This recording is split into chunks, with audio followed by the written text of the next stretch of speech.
Dans l'ensemble, je dirais que je me sens plutôt bien. On arrive à la bord de la saison où je sens une certaine motivation qui est présente. Donc ça fait plaisir, c'est le plus important. Il faut avoir l'envie quand la saison commence.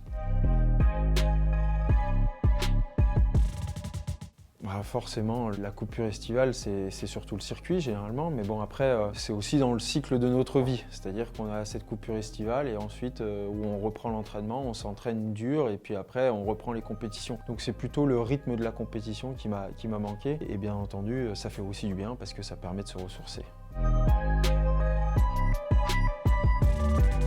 L'entraînement intensif, au bout d'un moment, forcément, on revient à l'essentiel et c'est l'entraînement. Et d'un moment, on est content de faire autre chose ou alors on en a marre et donc ça manque pas trop, quoi.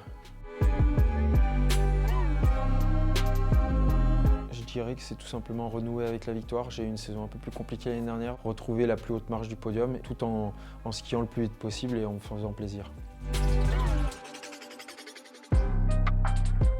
C'est Marco Odermatt, Henrik Kristoffersson, Alexander Omot-Kilde notamment. Et puis bien sûr, il y en a plein d'autres et notamment des jeunes qui arrivent. Ouais. Qu'une seule épreuve, ce serait les championnats du monde. Peu importe quelle épreuve, mais une épreuve des championnats du monde à Courchevel, je dirais le géant.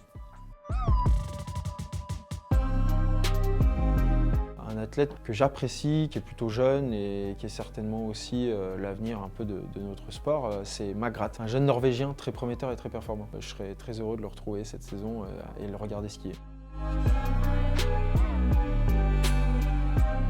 M'amuser, m'épanouir et puis réussir à ramener potentiellement des médailles à la maison.